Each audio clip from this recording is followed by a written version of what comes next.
سر تپه سرپامی یادش بخیر. قدیما اینجی خرمنجایا که بود، اینیش از شیخ آمد علی خدا بیامرز بود، ویش از کلای مرسن بود.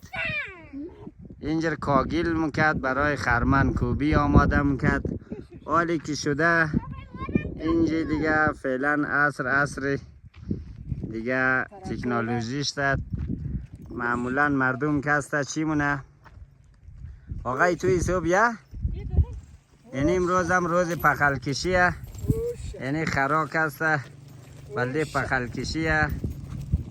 او زوار باقیر بلده اسکی پخل کشی نی؟ بخشه استاد رحمت لاله جان جوره؟ یکی خوبی صحت خوبه بخیر. گاه خوب بود آلی، گاه که سرخرمو بود مردم خرمو میگریفت، دیگ خیر بود. برکت بود آلی اون تیر میشه دیگه. خوب گاه که بود اون تکی پخته میکرد دیدی؟ تو بود گسپو کشتم شد سرخرمو او خود گونیم 90 بار پخل میورد، 95 بار پخل میورد، 2 بار پخل میورد، یعنی خیر برکت هم پریده. رزق روزی تمام شده؟ خدا نرگاو بود. امروز آشاری؟ آشاری. خوب این حال بیاین رسید. والی از استاد احمد رو میری. ای هم نوسگون استاد احمد ها؟ تو چی خیلی نام داره؟ استاد چو؟ خیلی نام داره؟ لایق جان خوبی؟ خوب یعنی لاله رزه چی خیلی نام داره؟ زلفقار نام داره؟ آفرین زلفقار. ای بچه رزه نه سایک دیست خود در ندی، دیست خود سایک بیا اینجا.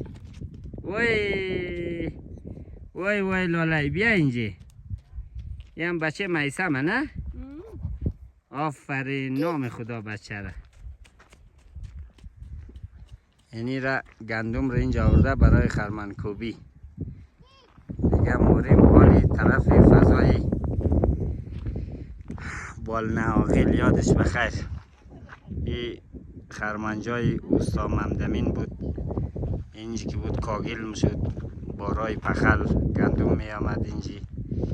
دیگه اینم خانه مامور حسن، اینم خانه قریه‌دار ترمی، اونم خانه آتی سخی.